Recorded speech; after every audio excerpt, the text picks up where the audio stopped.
우리 말씀 같이 볼까요? 히브리서 2장 5절부터 18절입니다. 기뻐하십시오. 2장 1절을 벗어났습니다. 2장 5절부터 18절 말씀 좀 긴데요. 같이 읽겠습니다. 자, 2장 5절부터 읽습니다. 자, 시작. 하나님이 우리가 말한 바 장차 올 세상을 천사들에게 복종하게 하심이 아니니라. 그러나 누구인가가 어디에서 증언하여 이르되 사람이 무엇이기에 주께서 그를 생각하시며 인자가 무엇이기에 주께서 그를 돌보시나이까.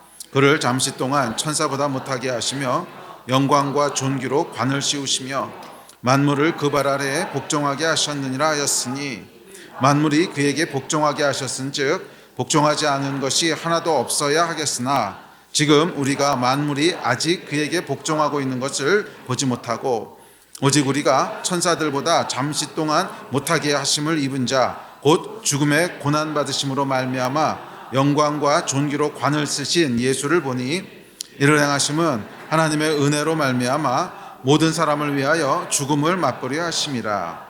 그러므로 만물이 그를 위하고 또한 그로 말미암은 이가 많은 아들들을 이끌어 영광에 들어가게 하시는 일에 그들의 구원의 창시자를 고난을 통하여 온전하게 하심이 합당하도다. 거룩하게 하시는 이와 거룩하게 함을 입은 자들이 다 한 근원에서 난지라. 그러므로 형제라 부르기를 부끄러워하지 아니하시고 이르시되 내가 주의 이름을 내 형제들에게 선포하고 내가 주를 교회 중에서 찬송하리라 하셨으며 또다시 내가 그를 의지하리라 하시고 또다시 볼지어다 나와 및 하나님께서 내게 주신 자녀라 하셨으니 자녀들은 혈과 육에 속하였음에 그도 또한 같은 모양으로 혈과 육을 함께 지니심은 죽음을 통하여 죽음의 세력을 잡은 자 곧 마귀를 멸하시며 또 죽기를 무서워함으로 한평생 매여 종노릇하는 모든 자들을 놓아주려 하심이니 이는 확실히 천사들을 붙들어 주려 하심이 아니요 오직 아브라함의 자손을 붙들어 주려 하심이라. 그러므로 그가 범사에 형제들과 같이 되심이 마땅하도다. 이는 하나님의 일에 자비하고 신실한 대제사장이 되어 백성의 죄를 속량하려 하심이라. 그가 시험을 받아 고난을 당하 시험 받는 자들을 능히 도우실 수 있느니라. 아멘. 히브리서 1장이 예수 그리스도의 신성에 대한 내용이었다면 2장은 예수 그리스도의 인성에 대한 말씀입니다. 예수님은 여러분 100% 하나님이시고 100% 사람이시죠. 뭐 설명할 수 없는 신비기는 한데 완전한 하나님이세요. 그러니까 부족함이 없으세요. 그러니까 예수께서 인간의 몸을 입으셨다고 해서 뭐 하나님이 50%만 하나님이시고 그러니까 하나님으로서 한 50%는 잊어버리시고 이런 게 아니라 그냥 100% 완전한 하나님이십니다. 그런데 그와 동시에 예수께서는 100% 완전한 인간이세요. 지금 우리가 설명할 수 없는 신비지요. 100% 하나님이시면서 100% 인간인. 그래서 예수께는 신성과 인성이 공존합니다. 그래서 우리가 앞서 살펴봤던 히브리서 1장에서 히브리서 기자가 예수의 신성에 대한 것들을 이야기했다면 2장에서는 모니터 조금만 키워줄래요? 2장에서는 예수의 인성에 대한 이야기를 나누고 있습니다. 그래서 히브리서 2장의 그 결론부터 얘기하면 예수께서 인간이 되셨는데 왜 그러니까 인성을 입으셨는가 하는 결론은 우리의 구원을 위해서라는 거예요. 그래서 히브리서 2장은 예수를 어떻게 부르고 있냐면 구원의 창시자래요. 구원의 창시자. 그래서 예수는 어떤 분이시냐면 우리의 모든 구원은 모든 것은 다 예수께로부터 나와요. 어떤 종류의 구원이든지 간에 구원은 예수께로부터 나옵니다. 아멘. 그게 히브리서의 결론입니다. 구원의 창시자세요. 그러니까 구원을 처음부터 끝까지 다 디자인하고 만드신 분이시고 구원의 문을 여신 분이시고 또 온전케 하셨다는 단어가 나중에 나오는데 그 단어도 보면 고난을 당하심으로 온전케 하셨다는 그 헬라어 원문을 보면 고난을 당하심으로 예수께서 완전해지셨다는 뜻이 아닙니다. 고난을 당하심으로 구원을 완수하셨다는 뜻이에요. 고난을 당하심으로 구원을 완성하셨다는 뜻이에요. 그러니까 이 구원이라고 하는 것은 처음부터 끝까지 다 예수께로부터 나온다는 거예요. 모든 구원은 예수께로부터 나옵니다. 그럼 우리의 구원이라고 하는 것은 굉장히 이 총체적이고 다중적입니다. 그러니까 다중적이라고 하는 게 뭐냐면 일단 우리는 법적으로도 구원을 입을 필요가 있어요. 왜냐하면 죄를 범했기 때문에 우리는 죄인이라고 하는 판결을 받은 자들이거든요. 그러니까 하나님 앞에서 다시 구원에 이르기 위해서는 법적으로 의로워져야 됩니다. 그러려면 어떻게 해야 되냐면 죄값을 치러야 돼요. 죄값을 다 치르고 나와야 이제 의로워지죠. 그래서 그 죄값을 치르시기 위해서 예수께서 인간의 몸을 입으시고 이 땅에 오신 거죠. 그래서 예수께서는 어떤 분이시냐면 첫째 대속의 제물이세요. 그래서 우리의 죄값을 치르시기 위해서 대신 죽어주시기 위해서는 인간의 몸을 입으셔야만 하는 거죠. 왜? 인간이 치러야 될 죄니까. 인간이 치러야 될 죄인데 인간이 아닌 존재가 와서 치른다고 하는 것은 의롭지 않죠. 그러니까 하나님께서 죄의 삭은 사망이라고 말씀하셨고 인간이 그 죄를 범했기 때문에 인간이 그 죄값을 치러야 됩니다. 그래서 예수께서 완전한 인간이 되셔서 대속의 제물이 되셨어요. 자, 그런데 그것이 구원의 끝이 아니라 두 번째로 예수님은 대제사장이세요. 대제사장이시고 세 번째로는 맏아들이라 그러세요.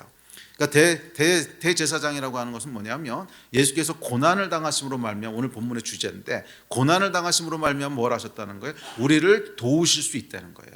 그러니까 대제사장은 중재자인데 자 보세요 여러분, 우리를 도우신다고 하는 것은 단순한 칭의의 차원을 넘어서서 사실은 훨씬 더 포괄적이고 확장된 구원의 개념을 담고 있습니다. 그러니까 우리가 겪는 모든 고통을 다 아신다는 거예요. 그러니까 우리의 뭐 질병도 아시고 마음에 있는 힘든 것도 아시고 또 우리가 겪고 있는 고통도 아시고 다 아신다는 거예요. 왜? 직접 경험해 보셨으니까. 그래서 예수께서는 대제사장이 되셔서 모든 고통을 다 직접 경험해 보심으로 그가 시험을 받아 고난을 당하셨은즉 시험 받는 자들을 능히 도우실 수 있느니라. 그러니까 이 구원이라고 하는 것은 단순히 우리가 그러니까 십자가에서 죄값을 치르심으로 말미암아 의로워졌다 하는 칭의뿐만이 아니라 훨씬 더 포괄적인 개념이에요. 그러니까 우리가 삶에서 겪고 있는 모든 고통들, 질고들, 그다음에 뭐 질병, 뭐 죽음에 이르기까지 우리가 이 땅에 살아가면서 결국은 본질적으로는 죄 때문에 들어온 것들. 그러니까 죄로 인함이라고 하는 것은 뭐냐면 내가 어떻게 거짓말을 했기 때문에 거기에 대한 그 대가로 어떤 처벌과 심판이 왔어. 그렇게 연결되진 않지만 인간이 지어놓은 죄들이 계속 쌓이면서 죄가 결국 관영하는 세상이 되잖아요. 그러면서 겪게 되는 많은 죄의 결과들, 그것으로부터 구원하시는 분이 예수시라는 거예요. 왜? 그것을 직접 경험해 보셨고 그 모든 고통 중에 가장 크고 무서운 고통이 뭐냐면 사망의 고통이거든요. 그렇죠. 그러니까 사람이 겪고 있는 가장 큰 두려움 죽음이죠. 가장 큰 고통 사망이죠. 그래서 사망과 이 죽음이라고 하는 것이 죄로 말미암아 우리 겪게 되는 가장 큰 이 땅에서의 고통인데, 그래서 사실은 이 땅에서 겪는 모든 고통을 하나로 함축해서 상징해 놓은, 단순한 상징은 아니죠. 함축해 놓은 것이 이제 죽음이라고 할 수 있는데 예수께서는 어떤 분이시냐면 그 죽음을 직접 맛보심으로 경험하심으로 뭘 하셨냐면 죽음을 가로지르는 새로운 길을 내신 거예요. 그러니까 그 전까지는 죽음이라고 하는 것이 그냥 데드 엔드였어요. 그것을 가로질릴 게 없어. 그냥 죽음에 딱 하고 다다르면 끝이야. 절망이야. 마지막이야. 아무 소망도 없어. 그런데 예수께서 죽음을 가로지르는 새 길을 내신 거예요. 그래서 그 길을 뭐라 그래요? 새롭고 산 길이라 그러죠. 새롭게 살 길. 그래서 원래는 죽음이라고 하는 것이 끝나는 길인데 그것을 가로지르시면서 구원을 완수하셨어요. 그래서 뭐라 그랬냐면 구원의 창시자라 그랬어요. 구원의 창시자라고 하는 것을 원어의 뜻을 보면 무슨 뜻이냐면 구원의 문을 여신 분, 구원을 처음 시작하신 분, 이런 뜻이에요. 그러니까 예수께서는 부활의 첫 열매가 되셨죠. 그래서 구원을 처음 시작하신 분이라서 이 사망 가운데 길을 내신 거예요. 사망 가운데 길을 내시면서 이 죽음을 가로지르는 길을 내셔서 이제는 예수 그리스도를 따르는 자들이 그 새로 난 길을 통해서 뭐예요? 죽음을 가로질러서 생명으로 갈 수 있게 하셨다는 거예요. 아멘. 그것이 예수께서 하신 일입니다. 그래서 예수께서는 그 죽음을 가로질러 결국 새로운 산길을 내셨다고 하는 것은 이 땅에서의 모든 고통 가운데서도, 모든 절망 가운데서도 그것을 가로지를 수 있는 길을 내셨다는 거예요. 그것이 예수께서 이 땅에 인간의 몸을 입고 오셔서 하신 일입니다. 그래서 우리가 겪고 있는 모든 고통을 다 아세요. 직접 다 경험해 보셨어요. 가난의 고통, 질병의 고통, 관계의 고통, 하여간 모든 고통들을 다 아세요. 그리고 이 모든 고통들을 실제로 짊어지시고 그 고통을 뚫고 가로지를 수 있는 새롭게 산 길, 새롭고 산 길을 내셨어요. 그래서 많은 아들들, 그래서 예수 그리스도가 첫 열매가 되시고 맏아들이 되시고 동일한 다 표현들인데, 그렇게 없던 길을 구원의 창시자께서 새롭게 길을 내심으로 말미암아 그 뒤를 따르는 자들이 그 길을 따라서 구원에 이르게 하신 거예요. 자, 그래서 예수께서 말씀하시는 성경에서 얘기하는 구원은 훨씬 더 포괄적입니다. 단순히 우리가 죄인 되었던 것을 칭의에 의해서 의롭게 돼서 죽고 난 다음에 천국 간다는 것이 아니라 이 땅을 살아가는 동안에도 모든 고통과 모든 절망과 모든 억압으로부터 우리를 구원하실 수 있는 분은 예수님이세요. 거기에 산 길을 내셨어요. 아멘. 그래서 우리가 방금 전에 기도했듯이 이 땅을 구원하실 수 있는 분 누구십니까? 예수 그리스도세요. 그분이, 우리는 길이 없어 보여도 여기 길을 내셨다는 거예요. 이미 길을 내셨다는 거예요. 이미 이 모든 절망스러운 상황 가운데 그것을 가로지르는 길을 내셔서 사막에 길을 내신 거죠. 광야에 길을 내신 거예요. 바다 가운데 길을 내신 거예요. 그래서 성경에 보면 계속 길을 내는 얘기잖아요. 바다 한가운데 길을 내시고 사막에 길을 내시고 새롭고 산 길을 내시고 계속 길을 내심으로 그 길을 통해서 구원에 이르게 하시는 것이 예수께서 하시는 일인 줄 믿습니다. 자, 그 다음에 세 번째 예수님은 맏아들이 되셨다 그래요. 그래서 대속의 제물이시면서 대제사장이면서 맏아들이에요. 그러니까 이 맏아들이라고 하는 건 뭐냐면 모델이 되신다는 거예요. 그러니까 뒤따르는 모든 사람들의 모델이 되신다는 거예요. 그래서 예수께서는 이 모든 것을 경험해 보셨기 때문에 예수께서 괜찮다 그러면 괜찮은 거예요. 할 수 있다 그러면 할 수 있는 거예요. 왜? 내가 해봤거든. 내가 해봤는데 그거 괜찮아. 내가 해봤는데 그거 할 수 있어. 그래서 뭐라 그러셨냐면 믿는 자들에게 능치 못할 일이 없느니라. 그게 예수께서 하신 일인데, 자 여러분, 그 얘기를 들어도 이제 어떤 질문이 들 수 있냐면, 그래도 예수님이시잖아요. 그럼 하나님이시잖아요. 하나님이시니까 한 거지. 죄가 없으신 분이신데. 그래서 누가복음을 나중에 천천히 읽어보십시오. 그러면 굉장히 중요한 사실을 발견하게 되는데, 예수께서 처음부터 끝까지 성령께 의지하세요. 성령께 사로잡혀서 성령을 의지하여 성령으로, 정말요. 이게 거의 그냥 이 자동 반복구처럼 붙어요. 계속 성령으로. 이거 무슨 얘기냐면 예수께서 하나님으로서 그 일을 행하셨다고는 우리 소망이 없습니다. 예수께서 하나님으로서 그분을 행하셨다고는 우리 하나님이 아닌데. 근데 예수께서 광야에서 시험 당하실 때도 성령께 사로잡히라고 나와요. 그러니까 예수께서 하나님이시기 때문에 광야의 시험을 통과하셨다면 우리 소망이 없죠. 그런데 예수께서는 철저하게 인간이 되셔서 우리랑 똑같은 인간이 되셨어요. 그런데 성령께 사로잡혀서 그 일을 하셨다는 거예요. 그 얘기는 뭐냐면 우리도 할 수 있다는 얘기예요. 그래야 이게 소망이죠. 예수가 하나님이시기 때문에 그 일을 했다 그러면 어떻게 소망입니까? 절망이죠. 그런데 예수는 하나님이시지만 완전한 인간이 되셔서 성령께 사로잡혀서 그 일을 하신 거예요. 그러므로 뒤따르는 모든 사람들도 할 수 있다는 거예요. 내가 했으면 너희도 할 수 있어. 아니, 내가 한 것보다 더 큰 일도 할 수 있어. 왜? 성령께서 하신 일이거든. 성령께서 하신 일이거든요. 그래서 이 땅을 살아가는 모든 사람들은 예수께서 하셨던 것처럼 성령께 사로잡히면 그와 같은 일, 그보다 더 큰 일도 할 수 있다는 거예요. 그래서 예수께서는 우리의 모든 삶의 모델이 되셨습니다. 아멘. 아멘. 그게 뭐예요? 맏아들이시라는 거예요. 그게 맏아들이시라는 거예요. 자, 그런 여러분 되시기를 주의 이름으로 축복합니다.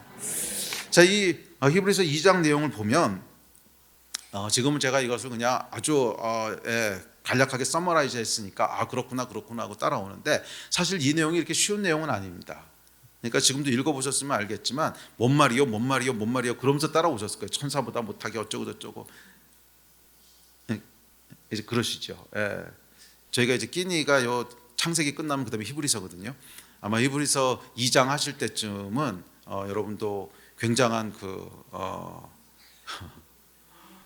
아멘. 쉽지 않으실 거예요. 읽어보면 그렇게 쉬운 본문이 아닙니다. 그리고 이것이 예수의 인성에 대한 얘기인데 어떻게 보면 신학적이고 좀 딱딱한 말씀이기도 합니다. 자, 그런데 히브리서 기자가 뭐라 그랬냐면 너희가 언제까지 젖만 먹을 거냐 그랬거든요. 너희가 언제까지 젖만 먹을 거냐. 이제 딱딱한 음식 먹어야지 이렇게 얘기합니다. 자, 어렵다. 이 말씀이 어렵다라고 하는 것은 뭐냐면 그 말씀을 이렇게 직접적으로 적용하기가 쉽지 않다는 거예요. 그러니까 어떤 말씀들은 그냥 아침에 이렇게 끼니 말씀 이렇게 읽잖아요. 그러면 아주 쉽게 적용되는 말씀들이 있어요. 그런데 예를 들어서 오늘 본문 말씀에 보면 예수께서 천사보다 잠시 동안 못하게 되셨다. 그래서 어쩌라고. 이거 적용하는 것은 그렇게 쉽지 않습니다. 천사보다 못하게 되셔서 그래서 어쩌라고. 그러니까 이게요, 이 쉽게 적용할 수 있는 말씀이 아니라는 거예요. 그래서 이런 말씀들은 보통은 어떻게 되냐면 그냥 넘어갑니다. 보통은 스킵. 그래서 어쩌라고. 그래서 쭉쭉 넘어가다가 이제 하나 집어 걸리는 게 있어요. 그러니까 예를 들면 어떤 거예요? 구원의 창시자 뭐 이런 단어 하나가 딱 걸리든지, 또 아니면 뭐예요? 마귀를 멸하러 오셨느니라. 할렐루야, 요거다. 그래가지고 아침에 어떻게 합니까? 그거 하나 가지고 이제 적용하는 거죠. 그래, 마귀를 멸하러 오셔서 마귀야 물러가라, 뭐 병이 나을쩌다. 아멘. 끝. 이게 여러분 뭐냐 하면 오늘 그러니까 읽으신 본문 말씀이 14구절인가 13구절인가 되는데, 그거 하나 건졌으면 나머지 13구절은 뭐예요? 그거 하나 건졌으면 나머지 13구절은 뭐야? 그 13구절은 하나님의 말씀이 아닌가? 그러니까 이런 식으로 말씀을 묵상하니까 맨날 젖만 먹는 거예요. 왜? 이해하기 쉬운 거, 적용하기 쉬운 것만 계속 반복적으로 먹고 그 나머지는 계속 스킵 이렇게 넘어가는 거 아니에요. 그러니 언제 딱딱한 음식을 먹겠냐고. 여러분, 이 성경 말씀은 말이에요, 더 중요하고 덜 중요한 게 없습니다. 하나님의 계시예요. 이 쉽지 않은 말씀들, 이런 딱딱한 음식들은 어떻게 해야 되냐면은 푹 과야 돼요. 속꼬리를 여러분 날골로 직접 드셔본 적 있으세요? 이거는 먹을 수 없습니다. 딱딱해가지고서. 근데 어떻게 해야 돼요? 불에다가 몇 시간 몇 날을 과야죠. 푹 구면요, 이게 이제 흐물흐물해진단 말이야. 그때 먹으면 어때요? 와, 저하고는 다르죠. 말씀이 그런 거란 말이에요. 그러니까 이게 이런 딱딱한 말씀들은 푹 과야 되거든요. 그러면 이렇게 쉽게 적용할 수 있는 말씀에서는 찾을 수 없는 그런 이 진국들이 이렇게 나옵니다. 진국들이 나오는데 이거 사람들이 거의 안 해요. 거의 안 하고 뭐 합니까? 쭉 읽다가 하나 잡아 걸리는 거 가지고 그냥 날름 그거 먹고 그냥 끝. 뭐 이러니까 맨날 젖만 먹고 있는 거죠. 그러니까 성경을 백날 읽어도 발전이 없어요. 그러니까 맨날 미혹돼가지고 이상한 소리 하고 있는 거죠. 이해되십니까? 이 말씀 가지고 씨름하셔야 돼요. 말씀 가지고 씨름하셔서 아니 하루에 한 구절 두 구절이라도 괜찮아요. 그 말씀의 정말 진국, 진면모, 그게 내 영혼에 울릴 때까지 좀 과야죠. 고는 건 어떻게 하는 거예요? 시간이 걸린다는 거예요. 이 고기를 말이에요, 그냥 불에다가 이렇게 버먹는 건 금방 돼요. 아니 더 빠르게 먹으려면 6회로 먹으면 돼. 이런 건 그냥 바로 먹을 수 있는데 곰국은 그렇게 먹을 수 있는 게 아니죠. 이거는 그냥 뭐 10시간 20시간씩 팍 끓여야 되는 거 아니에요. 이 시간 투자를 안 하니까 곰국을 못 먹는 거예요. 시간 투자를 안 하니까 맨날 육회만 먹고 있는 거라고. 말씀을 그냥 날로 먹고 있는 거야. 육회만 먹고 있는 거예요. 이게 과야 돼요. 그래서 한 구절 한 구절 가지고 어려우면 어렵다고 하는 것은 도전할 만한 가치가 있다는 거야. 야, 여긴 도대체 또 무슨 말씀이 숨겨져 있길래 이렇게 어렵고 난해하냐. 이제 그래서 이제 모르겠으면 찾아보고, 찾아봐도 모르겠으면 또 기도하고, 기도해도 모르겠으면 금식하고, 금식해도 모르겠으면 그거 가지고 철야하고, 그러면서 말씀하고 소부를 좀 봐야지. 어떻게 말씀을 맨날 날로 먹으려고 그래요? 어떻게 이렇게 말씀을 날로 먹으려고 그래요? 강해 설교가 여러분 쉬운 게 아닙니다. 왜 이제 강해 설교 어려워하는 줄 아세요? 모든 구절을 다 해야 되거든. 주제 설교는 쉬워요. 쉬운 말씀들 탁탁탁 해가지고 하면 되는데, 강해 설교는 봐요. 제가 이 설교를 준비하면서 오늘 해야 될 게 천사보다 못하게 되셨다는 걸 설교해야 돼. 이게 여러분 어렵겠습니까? 쉽겠습니까? 이걸로 설교한다고 하는 게. 그러면 여기서 뭐가 나올 때까지요, 저는 막 하룻밤 새고 이틀밤 새고 이게 도대체 뭔가 기도하고 금식하고 그래야지 뭐가 나와요. 그래야지 뭐가 나온다고. 근데 그렇게 해서 뭐가 나오잖아요. 그러면 와, 이런 의미가 있었어. 와, 이런 말씀을 하시는 거야. 거기서부터 이제 진국이 우러나오기 시작하는데, 그렇게 하지 않고 이제 이 말씀 가지고 마귀를 멸하라 하십니다. 딱딱 그거 하나 하면은 나올 거 별로 없습니다. 그리고 그냥 끝나는 거예요. 예. 그렇게 보시지 말라는 거예요. 그래서 성경을 여러분 좀 이렇게 씨름을 하셔야 돼요. 그러려면 시간을 많이 투자하셔야 돼요. 시간을 하루에 뭐 5분, 10분 이렇게 투자해가지고 택도 없고요. 예. 적어도 말씀 가지고 1시간 이상씩 씨름을 해야. 사실 1시간도 긴 게 아닌데 그래도 하여간 말씀 가지고 1시간 이상 투자를 하시고, 예. 그리고 조금 시간 여유 있으신 분은 정말 말씀 가지고 2시간, 3시간 매일 씨름하셔서 이 14구절 중에 어떻게 날름 한 구절 먹고 끝냅니까? 그럼 나머지 말씀들은 뭐야? 그것도 다 우리가 성령께서 계시해 주신 하나님의 말씀인데, 하여간 그렇게 씨름하시는 여러분 되시기를 주의 이름으로 축복합니다. 자, 그래서 천사보다 못하게 되신 예수가 뭐냐? 숙제로 남겨드리겠습니다. 나도 거저 안 줄래. 여기 있긴 있어요. 근데 이거 안 줄 거예요. 안 줄 거고. 여러분들이 약간 씨름을 하십시오. 왜 예수를 천사보다 못하게 하셨을까? 천사보다 못하게 하신 게 구원과 무슨 상관이? 이게 사실 구원에 대한 내용이거든요. 우리를 구원하신 구원의 창시자라고 했는데 천사보다 못하게 되신 것이 우리 구원이랑 무슨 상관인가? 질문을 던지시면서 계속 말씀과 씨름하셔야 돼요. 그리고 모르겠으면 기도해야 돼요. 성령님 조명해 주십시오. 성령이 이 말씀을 깨닫게 해 주십시오. 조명해 주십시오. 그러면서 이제 그 말씀 가운데로 들어가게 되는 겁니다. 아멘. 자여간 예수는 구원의 창시자세요. 그래서 사망 가운데로 길을 여신 분이시고 새로운 문을 여신 분이십니다. 자,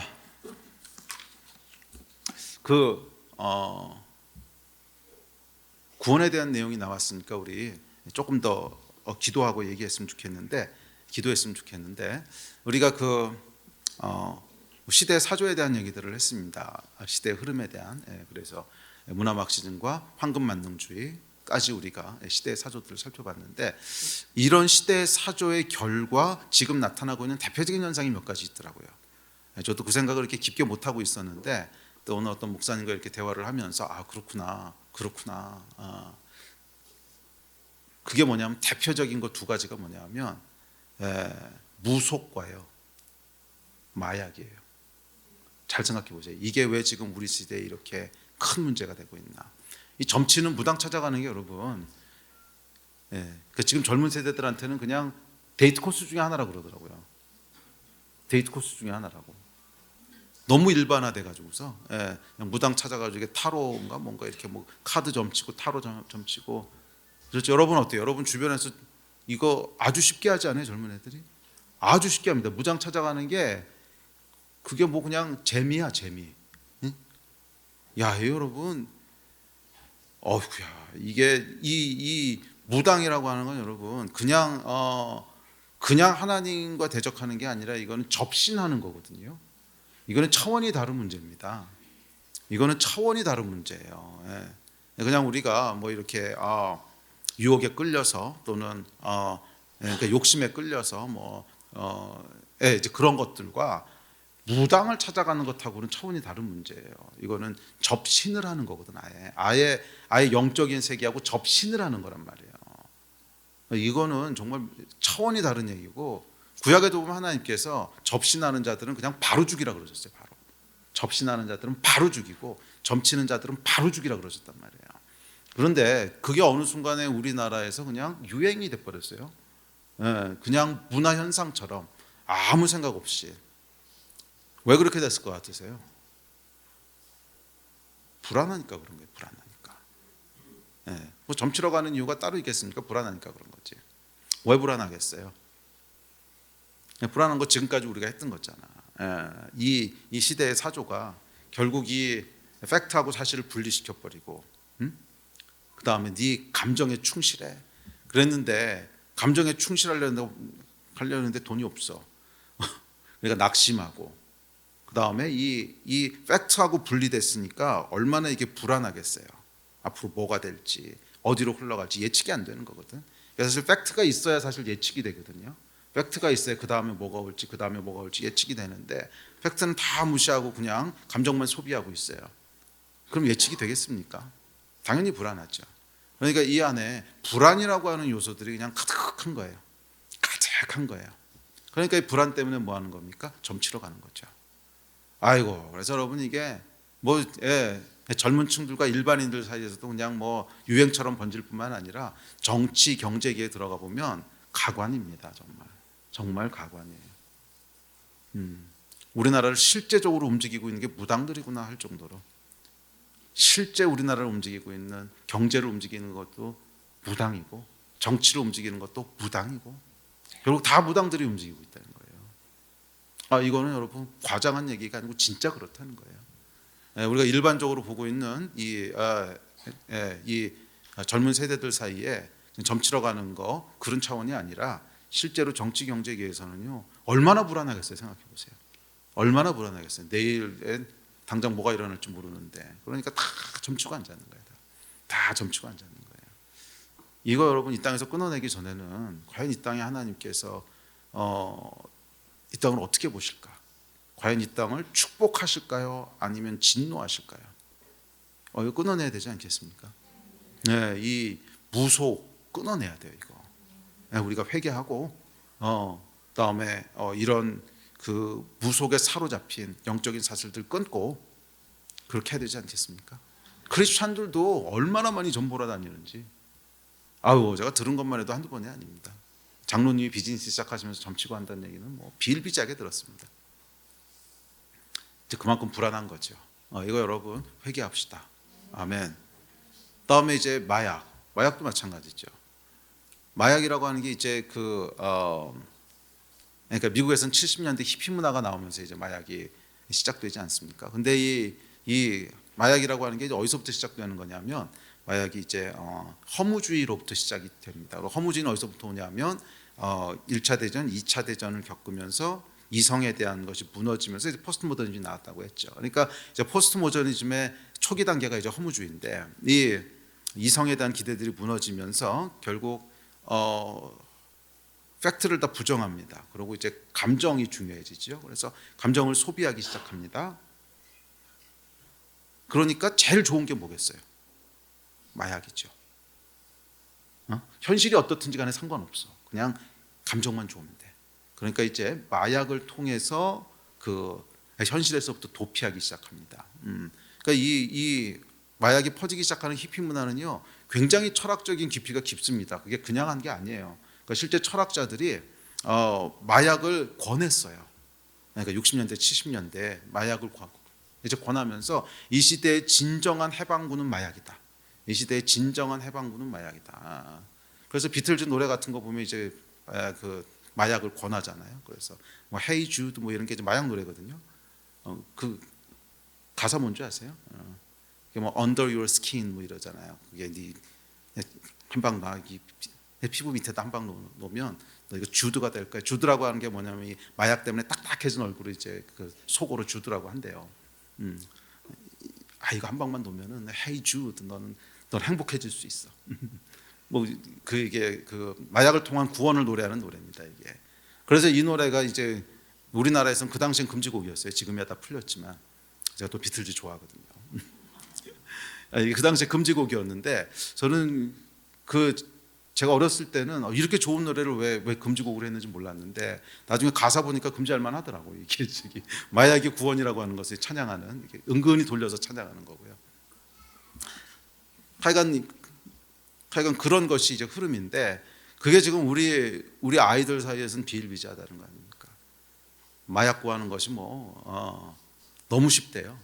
너무 쉬워서.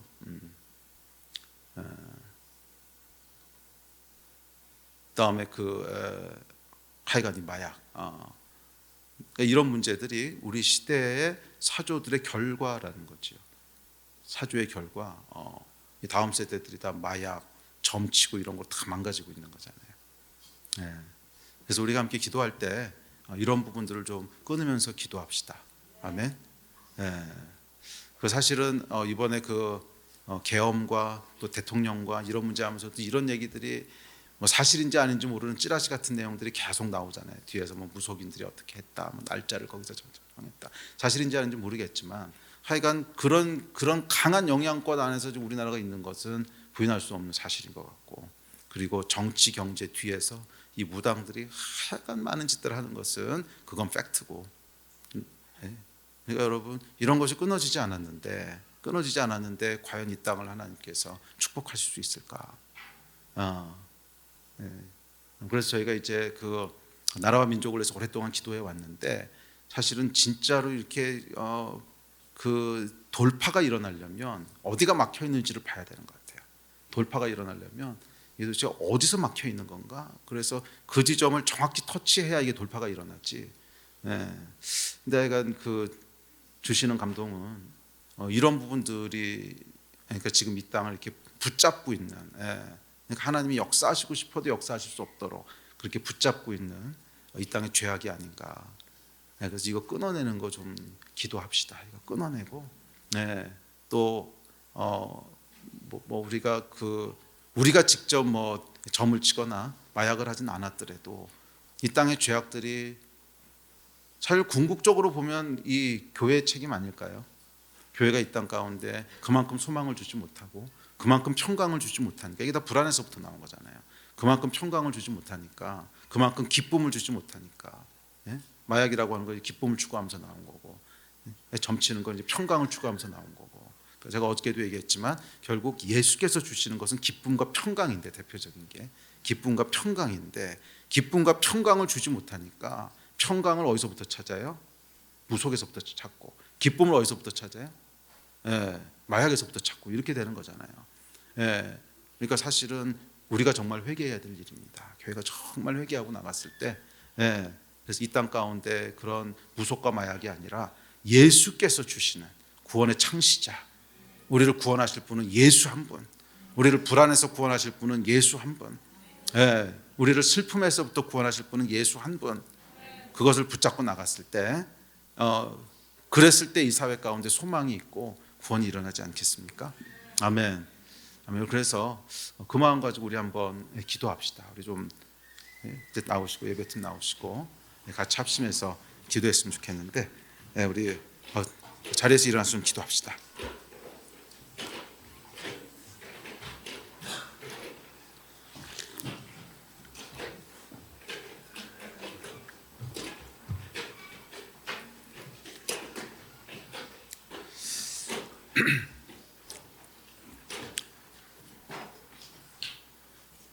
우리 10시 7분인데요. 우리 오늘 1시간만 좀 빡세게 기도합시다.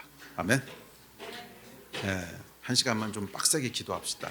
사실은 오늘은 제가 이제 설교 안 하려고 그러다가 그래도 말씀을 좀 나누고 하자 그래서 한 건데, 사실 우리가 이 좋은 말씀 들으려고 나온 게 아니잖아요. 3주 기도회인데, 3주 좋은 말씀 듣기 회가 아니거든요. 3주 기도회인데 좀 기도에 집중해야 되지 않겠습니까? 기도의 그 핵심은 뭐냐 하면요, 기도의 핵심은 애통함이에요.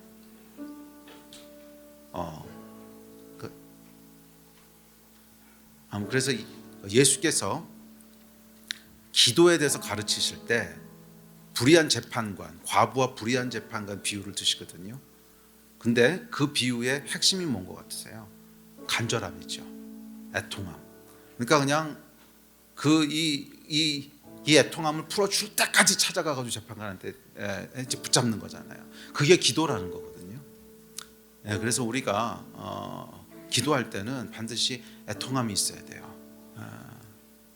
그래서 제가 오늘 낮에 이렇게 어떤 기도 모임에 대한 걸 이렇게 보고 있었어요. 뭐 이런 거 가지고 기도 모임 하네. 근데 기도 모임을 이렇게 보고 있다가 기도 모임이 너무 밋밋한 거예요. 그냥 정말 아무런 애통함이 없이 그렇게 기도 모임이 이렇게 진행되는 걸 보면서 이게 기도일까 하는 의문이 들기 시작했어요. 애통함이 없는 게 기도일까? 애통함이 없는 게 기도일까? 애통함이 없는 게 어떻게 기도일까? 근데 그 기도도 이제 나라와 민족을 위한 기도회였는데 애통함이 하나도 없는 거예요. 하나도 애통함이 없는 거예요. 그게 과연 기도일까? 아니 지금 나라가 이렇게 어려운데 뭐 이것을 탄핵을 찬성하는 사람이든 반대하는 사람이든지 간에 나라와 민족을 위해서 기도한다고 하면 반대하든 찬성하든지 간에 애통함을 가지고 기도해야 되는 거잖아요. 윤석열 대통령이 구속됐으니까 할렐루야 이제 다 끝났다. 국민의 절반이 그것 때문에 힘들어하고 있는데 그러면 절반은 형제가 아닌가요?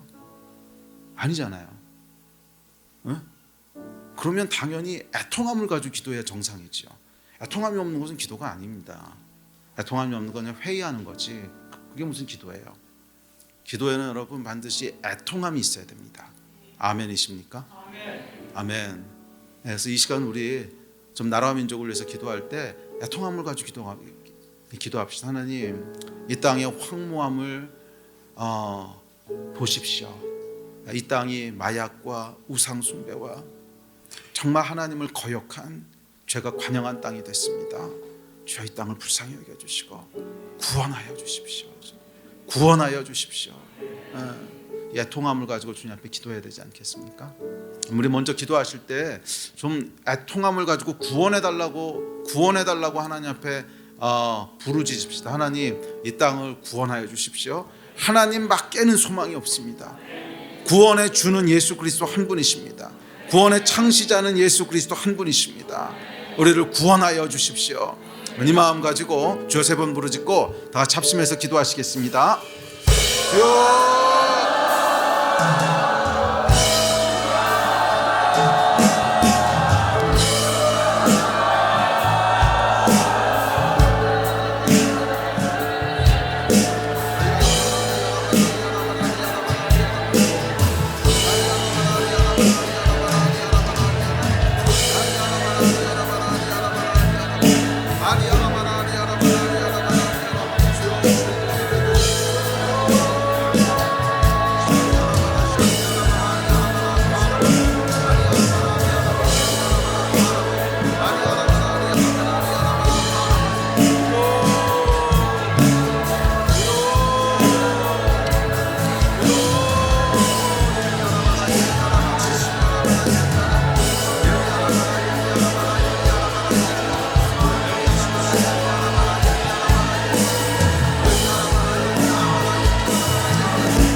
우리 계속 이어서 기도하실 때 좀 이 땅에 있는 무속의 영들을 끊으면서 기도합시다. 하나님, 이 땅의 모든 무속의 영들은 다 떠나가게 하여 주시고, 우리 백성들을 미혹하고 있는 모든 무당들과 모든 무속들은 다 멸하여 주시옵소서. 특별히 이 무속과 무당을 의지하고 있는 정치와 경제계 인사들이 있다면 회개하고 주님 앞에 돌아오게 하여 주시고, 이 모든 영향력들로부터 끊어주시고 단절하여 주시기를 간절히 소원합니다. 이 마음 가지고 우리 무속의 영을 좀 끊으면서 이 땅을 잡고 지배하고 통치하려고 하는 모든 무속과 샤머니즘의 영들은 끊어질 수 있도록, 또 거기에 노출됐던 사람들이 있다면 회개하고 돌아올 수 있도록, 이를 위해서 우리 주여 3번 부르짖고 합심하여 기도합니다.